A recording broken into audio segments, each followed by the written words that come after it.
Halo semuanya, perkenalkan nama saya Dionysius Wijaya. Pada kesempatan hari ini saya akan menjelaskan tentang ancaman terhadap Hippolexos Budan Hamkam dan cara mengatasinya. Oke, sebelum kita lanjut, pertama, ini merupakan tugas PKN yang akan dikumpul pada hari ini pukul 10 atau pukul 11 nanti. Dan ini adalah tugas presentasi dari jawaban hasil tadi. Oke. Yang pertama, yaitu 3 ancaman terhadap ideologi negara. Pertama itu, munculnya paham-paham radikal yang ekstrim di dalam negeri ini atau aliran sesat. Lalu yang kedua, provokasi dari kelompok masyarakat tertentu terhadap kelompok-kelompok masyarakat lainnya. Yang ketiga, sikap apatis terhadap pemerintah. Jadi sikap apatis itu maksudnya jadi kayak sikap cuek terhadap pemerintah, jadi nggak peduli gitu tentang apa yang terjadi dalam pemerintahan. Lalu strategi mengatasinya adalah pertama, memberikan pemahaman-pemahaman tentang ideologi negara atau memberikan pemahaman-pemahaman ideologi yang baik dan jelas saat masa dini supaya hal-hal ini tidak terjadi saat mereka besar nanti.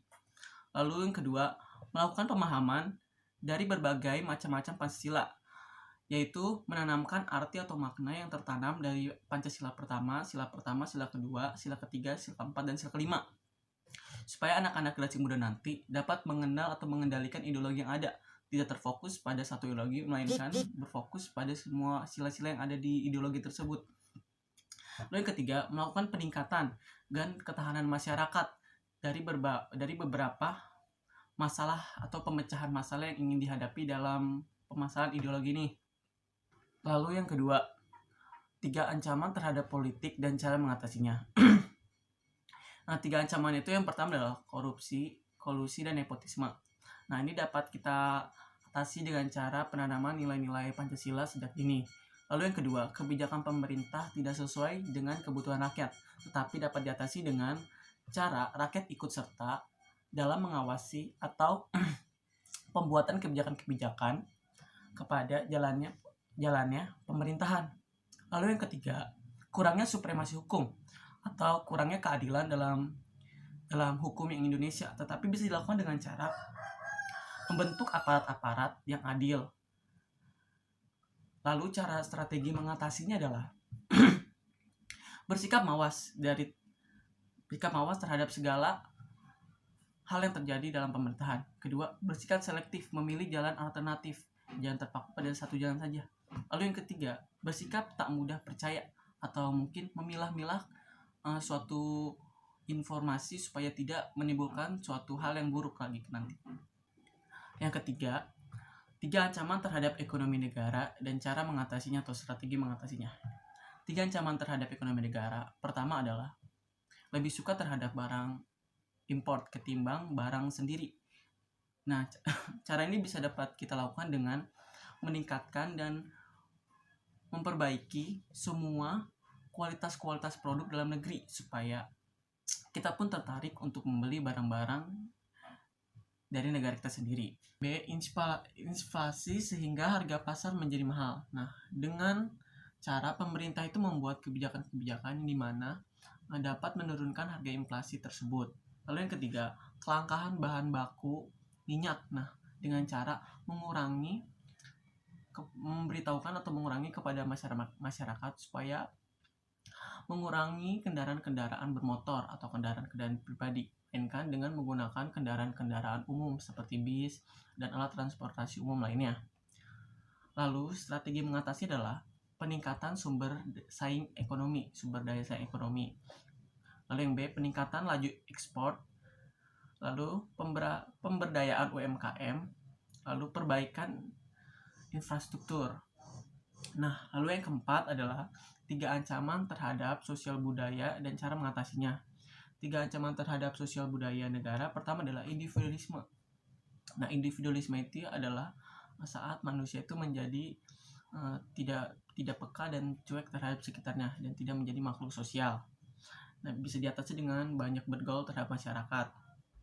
Lalu yang B, hilangnya budaya lokal dan digantikan dengan budaya asing. Nah, di sini kemungkinan besar akan hilangnya budaya-budaya lokal atau seperti hal-hal unsur daerah yang akan hilang dan digantikan oleh budaya lain. seperti kayak tari tradisional, musik tradisional, dan lain-lain. Lalu yang C, globalisasi yang mendunia. Nah, dengan cara penanaman nilai Pancasila yang dini, dan dengan itu anak-anak generasi muda akan bisa memilih mana hal-hal yang baik di Indonesia dan mana hal yang tidak baik dilakukan di Indonesia. Strategi untuk mengatasi adalah pertama, memperbanyak lapangan kerja dan membimbing pengangguran agar dapat berkompetisi di dalam suatu seni budaya atau kompetisi budaya. Nah, lalu meningkatkan cinta tanah air terhadap budaya lokal Indonesia. Lalu melakukan pergelaran budaya-budaya lokal minimal setahun sekali. Lalu menyaring kebudayaan-kebudayaan yang masuk ke Indonesia supaya budaya-budaya asing lainnya yang sangat tidak cocok dengan Indonesia tidak dapat masuk ke Indonesia. Lalu yang kelima adalah 3 ancaman terhadap pertahanan keamanan negara dan strategi untuk mengatasinya. 3 ancaman negara dari pertahanannya. Nah, yang pertama, penyelundupan senjata. Nah, penyelundupan senjata itu berarti adalah perbuatan seseorang menyelundupkan barang secara ilegal atau secara tersembunyi dan menjualnya kepada orang lain, dan itu dapat mengancam pertahanan dan kedaulatan negara kita. Lalu yang kedua adalah sabotase. Nah, sabotase ini adalah perbuatan di mana melakukan perusakan dari dalam secara sengaja oleh orang dalam. Lalu yang ketiga adalah aksi teror. Nah, ini adalah serangan-serangan terkoordinasi yang bertujuan untuk membangkitkan perasaan teror dan menakut-nakuti orang lain yang ada di sekitarnya supaya mereka lebih tertekan dan membuat orang tuh khawatir.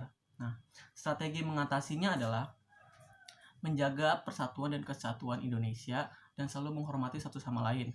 Kedua, mempunyai tekad yang kuat untuk membela NKRI. Terus membuat sistem SIS-HAMKAM rata, di mana itu adalah bentuk upaya yang dilakukan Indonesia untuk menjaga pertahanan dan keamanan di negara dan mengatasi ancaman-ancaman yang di bidang pertahanan dan keamanan negara. Sekian untuk hari ini. Terima kasih untuk yang menyaksikan dan untuk yang menonton. Saya Dionisius Jalu, mohon pamit.